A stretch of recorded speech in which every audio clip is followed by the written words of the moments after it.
Ladies and gentlemen, the four of us is followed by Mikhail, which will talk about Russia. We've got one presentation, 4 pages each, so we're well within our half an hour or 25 minutes. I want to use 1 minute of your time.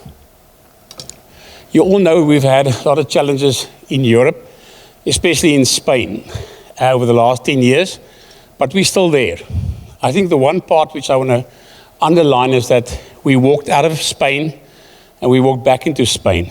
And there's one person probably made it possible more than anybody else.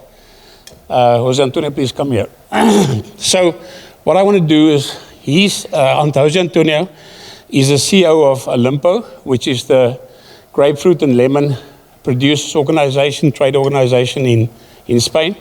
And for the last 7 years, when we got to know each other 10 years ago through a mutual friend, became best friends. We drink a lot of wine together and do the best to keep our bodies full of nutrition. But the point is that for over the last 7 years, he made it his job to get us back into Spain. Now, you've all seen the numbers. So we are back into Spain. Why? Because we trust, mainly Olimpo got heavily involved with the Ministry of Agriculture, Inspection Services, and the ports to deliver a credible system of inspection, transparent and sustainable. And this man stood up a couple of times in Spain on open forum to say any of the issues in Spain and the structural points have got nothing to do with South Africa.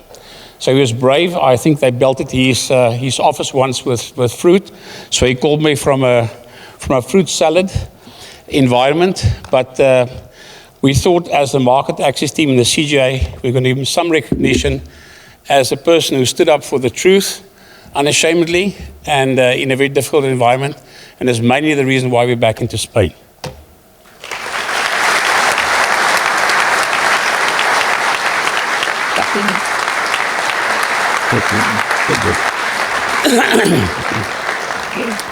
Okay, we've got a quick agenda, so let's go through this. So I'm going to start just with a little bit of a global perspective. A lot of what was said this morning is highly in line with what we're doing at the moment.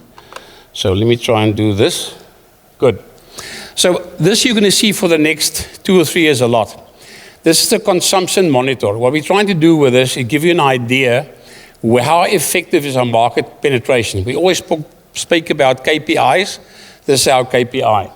So if you look historically, the EU 28, which was then the UK included, ate about 6.6 citrus fruit from South Africa annually. Currently, the UK is the best, does about 15.5. The EU 27 does 10.5, and Russia is at 9.3. But the point is, so data suggests that our main markets is principally the old developed world, largely. 53% of our fruit go to the West, and that's 12% of the population. You saw this morning some of where's the growth, where's the population. We're not there. If you look at that's a very good indication. If you look at China, 0.75% fruit, citrus fruit per year, per person. Africa is at 0.15 and India is at 0.13. That's where we need to migrate to. So we'll keep this up going. And as we focus our work and our access, we've got one colleague here that's not here, unfortunately, Amy Grinling, who's also new in our organization with Jana, on the right-hand side, my learned friend or attorney. So I've got an attorney working for me now, which is fantastic. But the important part is a lot of the work will go in that side and try and give you some lead and some indication of what we're trying to do. This, excuse me, this just shows the G7 we used to do a lot of our business and still do. So it's 12% of the population, as I said, in 88. If you look on the right-hand side, that's where all the big economies and the big growth side is. And that's where we have to, unfortunately, change to. We've been speaking about it. Everybody is trying to do their best, but a heck of a lot of focus is going to go into this in the future. Then, this is the big economies. So just take a look. So this is based on parity spending. And so what goes on in the economy? So you can see there that China is in terms of the world already by far the biggest economy, and our penetration is okay, but our real, or access is okay, but our penetration into the market is really poor. United States second, India, which is also one of our focus points, number 3, and then you can see Russia there, which is actually fantastic, 6.4, and that's the size. So this is largely, we need to look for pockets of financial ability, even in Africa, where we can sell our fruit as we grow. I remember Louis Kriel always said, don't you worry about the market, we'll look after it, you just keep growing it. So we're taking on that challenge to try and fix it. We have to move from the old world to the new world, or to the developed world where most of the growth, most of the population, and as you rightly saw, Africa is going to grow for the next, in terms of population, at least in the next 20 or 30 years. We have to get in there. Okay, this just to tell you where we are. So if you look at this is the BRICS countries. The BRICS countries in 2017 already surpassed the G7 countries in terms of, again, purchasing power parity. So where we are in terms of the trade relationships that we spoke about in terms of BRICS, we're already in a bigger grouping, but we're not using it effectively. So Jana will speak about that now. So my last slide, well within my 7 minutes, I think, is the populations in 2024. You can see that where we're currently focusing our fruit is about 785 million people versus the 2.84 billion, which is China, India combined. And the implication is where they're going to be in 2050. You can see it's very much the same, 846 million people versus 2.98 billion. So we really have to change our game. Right, I think I'm done. I think it's 4 minutes. Can I tell you a joke because I've got lots of time? Okay, so Jana's next. So Jana is a lawyer, as I said. We bumped each other when she was starting with a doctorate. We appointed her. She's done fantastic. You have got a wonderful gem here to look after you for the next 10 years when a bus drives over me or Justin. So please welcome Jana.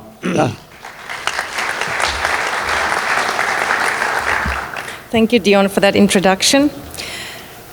Ladies and gentlemen, significant challenges for the citrus industry continue. Unfair and disproportionate requirements on citrus black spot and false codling moth by the EU drove our citrus industry to a World Trade Organization trade dispute for the first time in history for South Africa. Lately, the EU has been creative in new forms of market access restrictions, putting pressure on third countries to conform to proposed, overambitious and lengthy EU regulations, which even creates massive doubt if their own producers can adhere to their own policies. With the United States, we all know that AGOA is under severe political threat, resulting financial implications for a citrus grower. According to the harmonized tariff schedule of the United States, Revision 1 of 2025, tariffs for citrus imports into the US without the AGOA will be 1.9 US cents per kilogram for oranges, mandarins, clementines, and with grapefruit varying between 1.5, 1.9, and 2.5 US cents per kilogram, depending on the time of year imported. Tariffs on lemons will be 2.2 US cents per kilogram and limes 0.8 percentage per kilogram. These tariffs are classified as the general column 1 tariffs for countries with normal trade relations with the United States. There is also a tariff for countries with column 2 status, which are considered as countries without normal trade relations with the US, currently Cuba, North Korea, Russia, and Belarus. These countries face import tariffs of between 2.2 and 5.5 US cents per kilogram for citrus. The restriction to export to the US from only official recognized CBS-free areas is ongoing. Asian and Middle East countries still apply high import tariffs, quotas, and phytosanitary conditions. And just to mention our SACU neighbors, Namibia and Botswana, who imposed import bans on vegetable and citrus. Even though vegetables are lifted, it's quite surprising. The markets have raised intensified restrictions, and there has been an uprise in protectionism for quite some time, with countries raising barriers to trade. So where does South Africa find itself in the global trade network.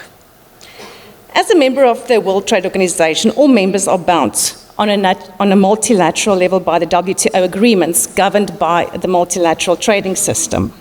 Despite the objectives to strive for freer trade, reduce barriers and protection, and provide a platform for dispute settlement, we still face, as we have just seen, challenges of high import tariffs, non-tariff barriers, domestic subsidies, and export restitution, together with a non-existent, dysfunctional appellate body since 2019. The need for a functional world trade system is of high importance, especially in the current geopolitical global shift, where stronger global cooperation is well needed. Which brings me to the following. Members' contribution to the WTO is determined by a member's share of international trade in percentage. The EU, who is also a member, is not subject to contributions, since the 27 EU states are assessed individually. An interesting fact, the total share of EU states represented 31.05% of the total assessed contributions for 2024, according to the annual report, which is a significant amount and nearly a third of all contributions. And the EU is the only union being a member of the WTO, also a customs union. So my question is, where is SACU? Where is the Southern Africa Customs Union to represent Botswana, Eswatini, Lesotho, Namibia, and South Africa on a multilateral level as well?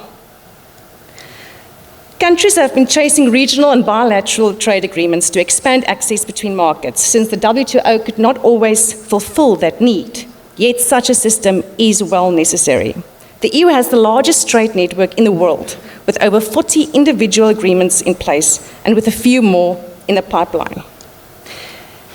If we take a look at this global map in the participation in regional trade agreements in goods and services, we notice all countries in dark red that participates significantly. In the Northern Hemisphere, we can easily spot North America, the EU, UK, India, China, and Southeast Asia. If we have a closer look at South Africa, we can see the red dots highlighting the countries in red that South Africa, through SACU, has trade agreements with. Altogether, 7 regional trade agreements. AGOA will not feature here, since it is a non-reciprocal preferential trade framework incorporated into the US and Trade Development Act. I thought it would be interesting to share the outlay of regional trade agreements of India. As some of you might remember, India and SACU have been trying to negotiate a preferential trade agreement since 2007. 5 rounds of negotiations have taken place without any finalization of agreement. 18 years later, well, by the look of it, it surely seems that India is quite willing to negotiate. Now more than ever, we need to put pressure on government. We need proper representation at the WTO, and since all trade negotiations need to go through SACU, have SACU on the multilateral platform as well. We urgently need more regional and bilateral trade agreements that are efficient and with the understanding that it is transactional. Even though agriculture has not been negotiated yet, make use of BRICS Plus trade bloc effectively. And lastly, we need a well-functioning South African trade body where agricultural industries and associations have a platform where effective inputs on the decision-making process and execution of government agricultural trade activities can be given. The citrus grower is heavily reliant on government performance. We need to keep reminding our government the significant role of agriculture in this country and that it should always be a high priority. Thank you for your time.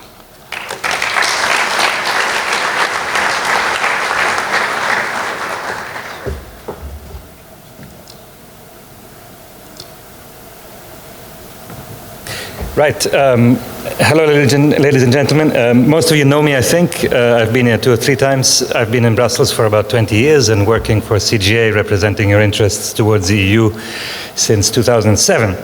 I'm going to give you a bit of a broad picture perspective today, not so much about the trade or the specific plant health issues. I wanted to talk more about the situation, the difficult situation in which we're in. Everything seems to be upside down today. I mean, you've got a South African as a second in command in the Oval Office. You've got an orange man for president, and still you're not getting anywhere. So Nick will tell you more about that. In Europe, we've got the same old bureaucrats in charge, you might say. But Europe is changing very rapidly. And I want to emphasize this to you who are here, thankfully in some ways far away from the bigger troubles of the world, because you may not quite have that same perspective. In Europe, a massive change is underway. Europe has lost overnight the protection of the US nuclear shield, and more broadly, the deterrent that the US has provided for the last 80 years for Europe. And Europe is not ready. Europe has not prepared. It bet on the wrong horse. It didn't think that Trump would win again. And it did not expect how radical the Trump 2 administration would be. So today Europe is scrambling, and it is behind the curve, and is also divided. We've had a rise of populism. We've got Hungary, for instance, but strong populist movements in Germany, in France, in Belgium, in the Netherlands. These have arisen over the last few years, and they mean that we don't have such a strong, united Europe. But in adversity, Europe tends to unite, and that is happening, and it's happening faster than some would predict. Europe historically gets together in times of trouble. We've seen this in the history of the European Union, and this is probably the most difficult time that Europe has been facing. What's also changed in terms of the dynamics is the UK. The UK has broadly realized that Brexit wasn't such a great deal. The economy has been stagnating. Yes, they got rid of some red tape. Yes, it's good for you in terms of the ease with which you now export to the UK. But we've also lost a major liberal, pragmatic voice within Europe. Now that is coming back to a degree. There's certainly defense cooperation being accelerated, and that will probably over the next few years lead to a much closer relationship than we've seen since Brexit since the referendum in 2016. Now, about policy in Europe today. You all know, I think, about the Green Deal. It's a bit of your, the spectrum of everything that makes your life difficult, right? The Green Deal is dead. It's amazing how the turnaround has been. We've got Ursula von der Leyen still in charge, but the agenda is completely different. Much of what we call the farm to fork strategy, which was all about sustainable food systems, hasn't actually seen the light of day. We are meant to have a law on sustainable food systems. The draft was never actually released. Many of the problems of the plant health issues that we face, they don't actually come from the Green Deal. They are preceding the Green Deal. Today, the focus is on security and defense. Europe agreed to spend $800 billion in the coming years on joint defense. That's a huge amount. There's a new competitiveness compass, which is all about how to make Europe competitiveness again. Industrial policy is in fashion. So how do we rekindle industry to come back and invest in Europe, realizing that we're losing ground all the time? Trade, you might have read today about the unfolding trade war with the United States. Trump's just reimposed tariffs on steel and aluminium. Europe is responding firmly with its own retaliatory measures, and it's going to get worse. Regulatory simplification. There is an agenda of deregulation in Europe today. That is a complete turnaround. It's going to take time, but it's happening. It doesn't mean sustainability is off the agenda. Climate change is an imperative, as are other parts of the sustainability agenda, and Europe understands that. But the Green Deal was predicated on the idea that if we are more sustainable, we will win because we'll be more competitive, because everyone else will have to be. And by the way, we'll impose our rules on all the others. Now, that's out the window. It didn't work. What's now happening is competitiveness first, sustainability in some areas a must, but definitely second. What does that mean for agri-food policy? Today we have a farmers first agenda. We had a sustainability first agenda. Today it's all about farmers. We had farmer protests in Brussels and in France and elsewhere in Europe last year that led to Ursula von der Leyen setting up a strategic dialogue on the future of agriculture. I sat on that. It came out with a set of recommendations that have led to a new vision for agriculture and food in Europe. And that's all about making the sector attractive again. It isn't, despite the subsidies. Competitive, I think it is quite competitive, but it could be better. Future-proof and fair. So we've got a big problem of generational renewal in farming in Europe. Farming is declining despite all the help we've given it. Now, the downside of this is a protectionist tendency that will not go away, and this misguided perception that Europe imposes all these rules on its own farmers, and third country producers are at an advantage because they're not subject to the same rules. Without thinking, hey, South African farmers don't have subsidies, for example. Right? So that is something that leads to the insistence on so-called mirror clauses, or imposing the same criteria or even tougher criteria on third countries.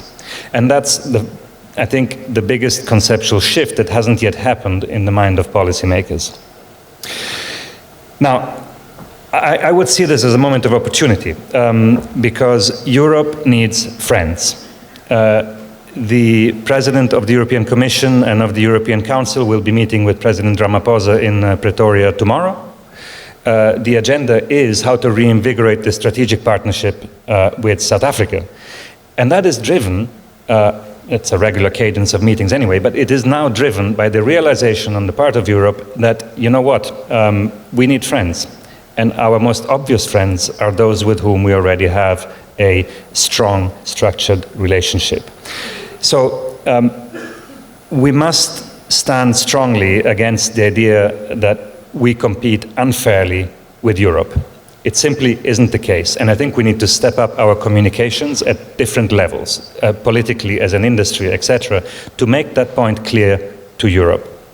At the same time, we also need to seize that opportunity. It's for the South African government to do that in the first place, but you should all contribute to that narrative that Europe needs us and we need Europe.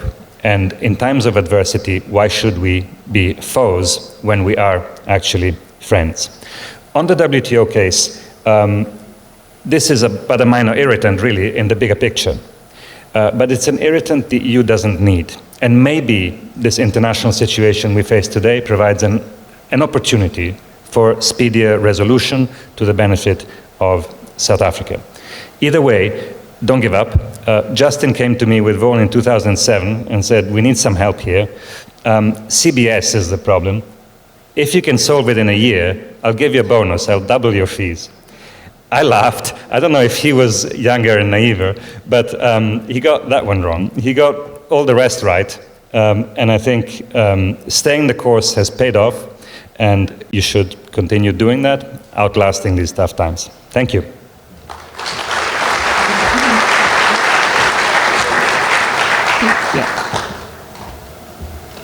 Good afternoon, everybody. It's a pleasure to be back again with you in beautiful Port Elizabeth. I just wanted to send you the greetings from our greatest, most handsome, and smartest president in U.S. history, Donald Trump. Did they just get past that? I'm just going to concentrate on my presentation today. Basically, the top three issues that I see for South African citrus access to the United States, and some of the challenges that I think that you'll face. But first, I just wanted to give you a quick snapshot of citrus exports to the United States during the last 5 years. Most of you probably already have seen these statistics before, but you've seen exports grow incrementally over the last 5 years, except for the last two. In 2019, your exports have grown from $55 million and 15,000 metric tons to 2022, $132 million and 1,100, 111,000 metric tons.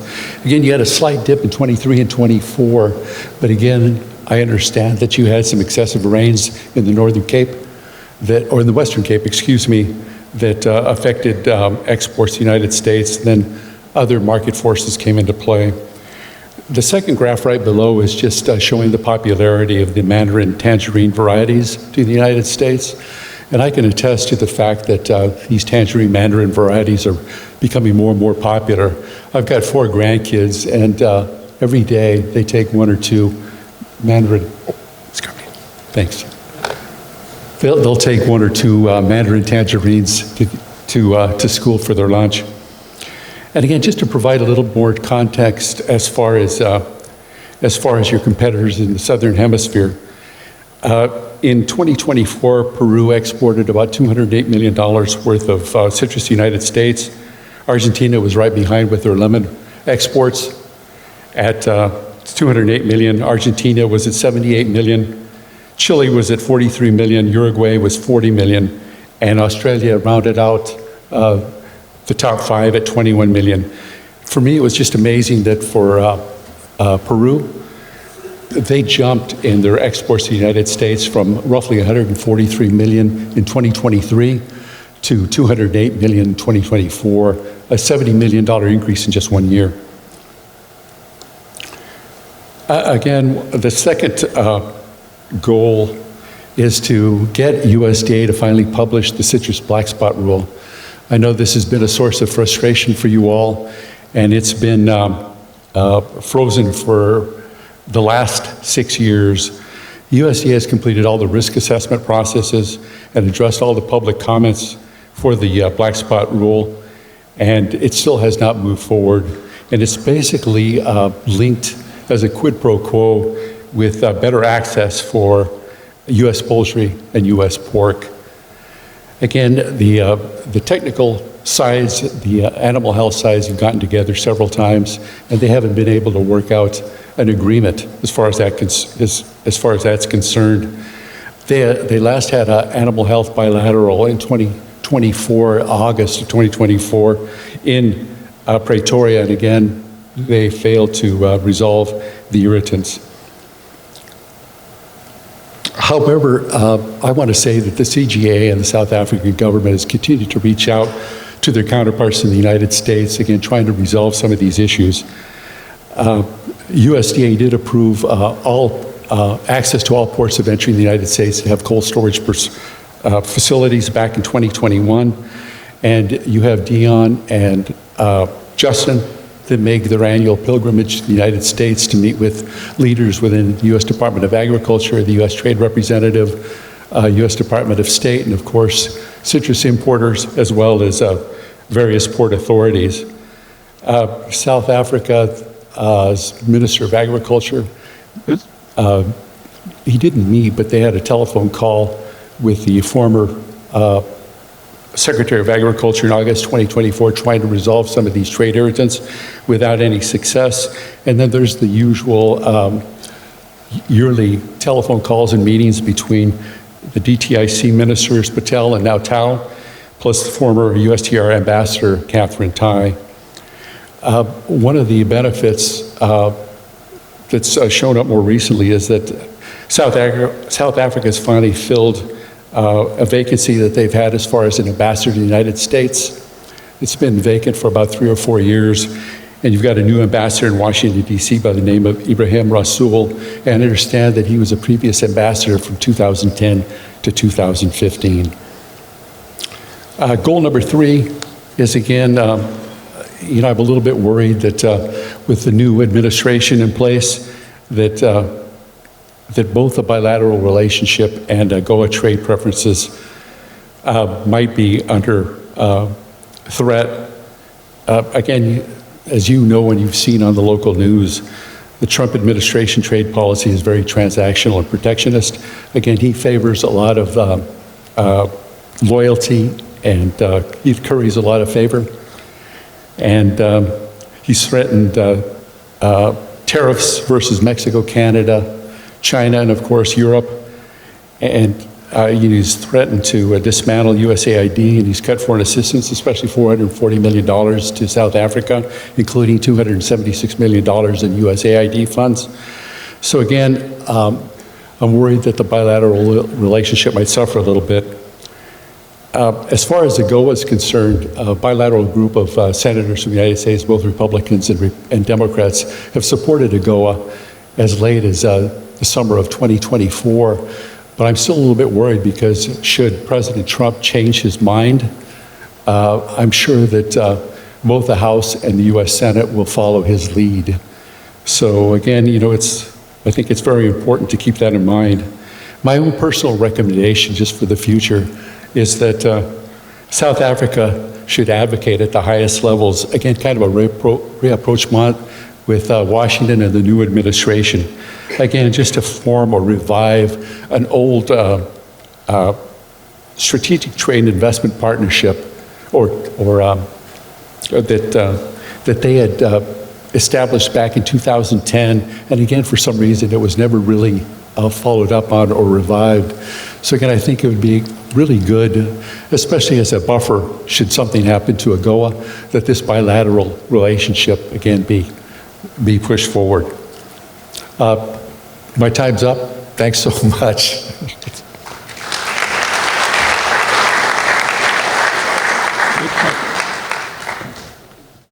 Dear Chairman, distinguished members of Citrus Growers Association of Southern Africa, guests of the Assembly, ladies and gentlemen, thank you for the honor to speak facing you on the big screen in this luxurious hall.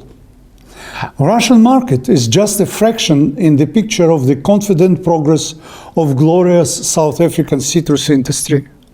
However, our humble position does not diminish value of work and men and women engaged in production and delivery of South African fruits to consumers in Russia. Over 100 of companies, big and small, on the both sides, participate in the process, ensuring jobs and income to their employees.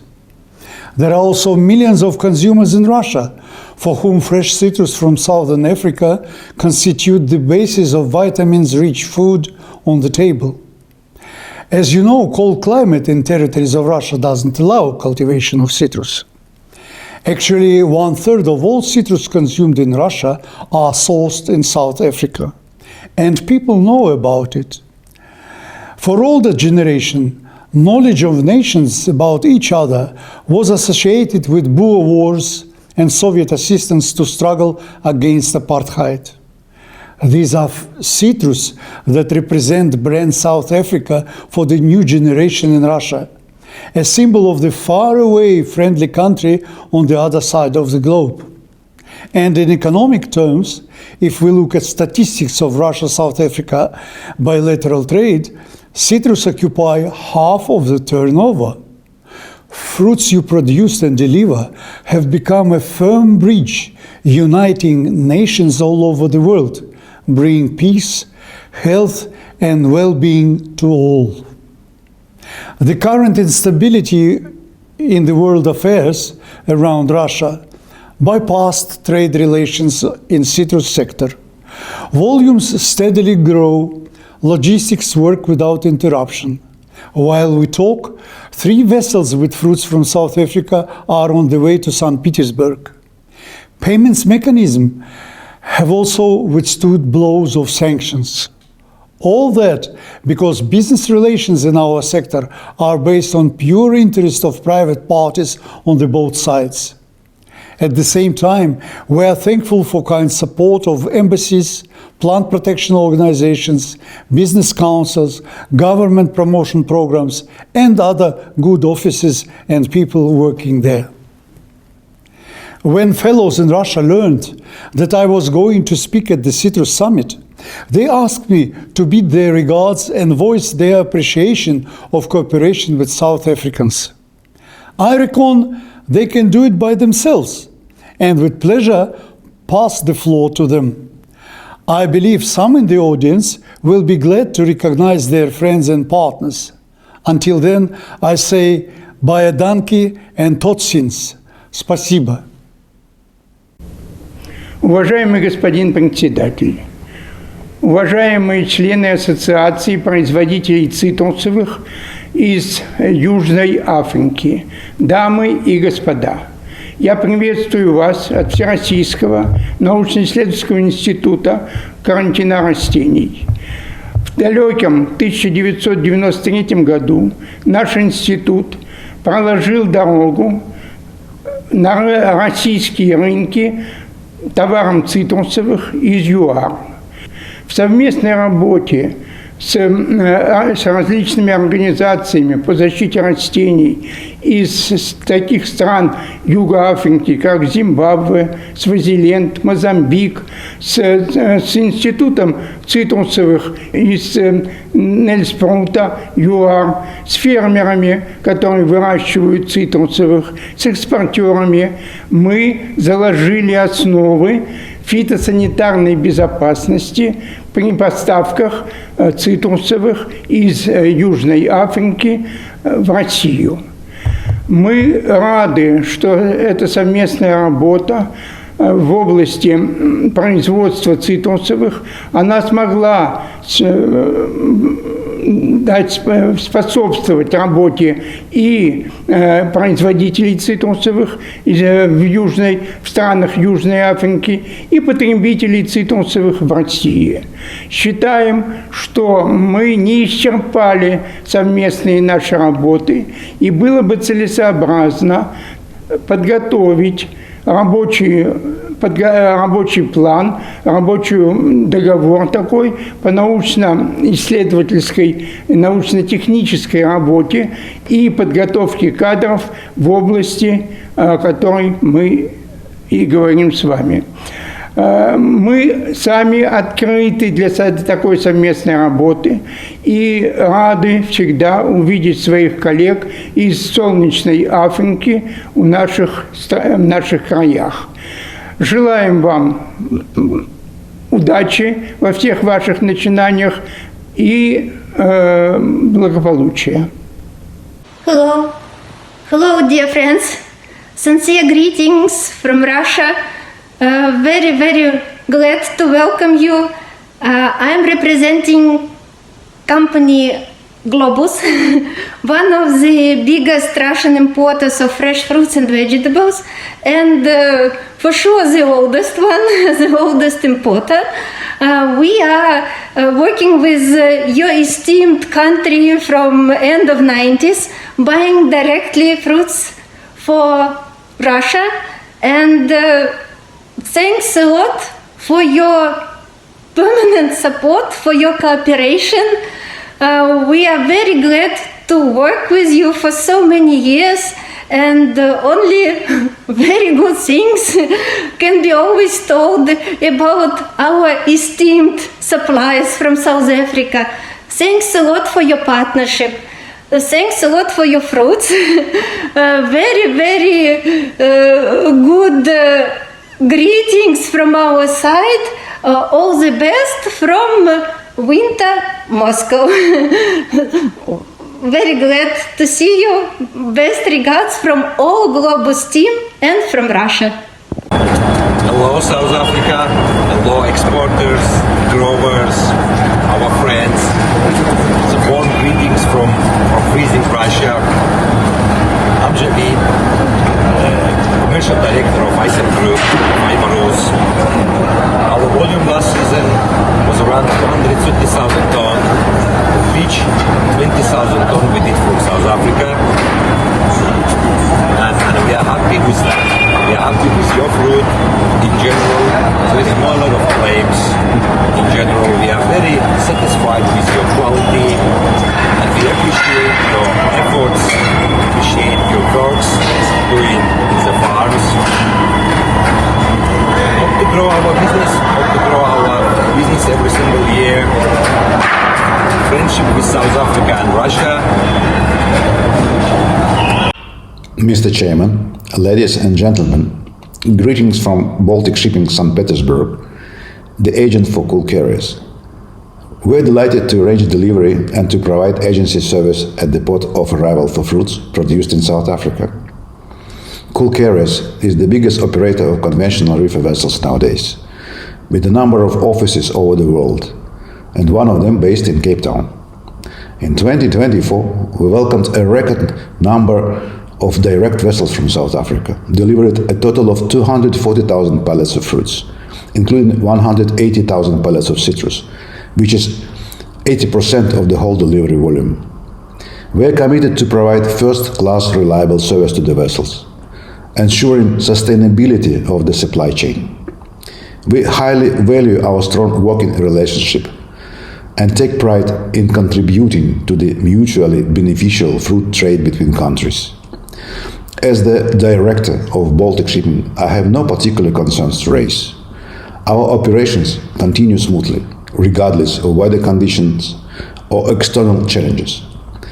Our professional ties remain resilient, unaffected by outside influences. Also, I'm grateful to serve as the Honorary Consul of the Republic of South Africa in St. Petersburg.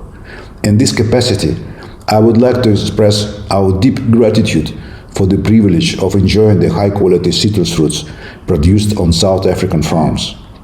We cherish our friendship and fully support the continuation and strengthening of all forms of cooperation between our nations. Thank you, and have a nice day.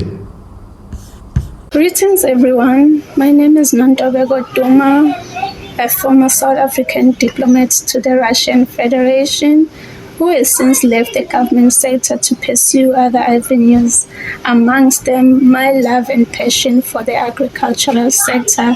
Since growing up as a child in the deep rural areas, it has always been the life that I know. So upon my return, I just wanted to explore it a little bit more. And I was approached by my dear friend here, Mr. Fateev, to give a brief speech. Well, it was an honor and privilege to promote and equally enjoy homegrown citrus fruits away from home while serving abroad, particularly in a country like the Russian Federation, where the weather conditions were often unfavorable. It was equally a reminder of just how fortunate we are as a continent to have or to enjoy these beautiful sunny weather conditions where everything that we grow effortlessly just prospers. Citrus were and continues to be amongst our dominant exports to the Russian Federation and South Africa, and in this context have become a symbol of a trademark for our country.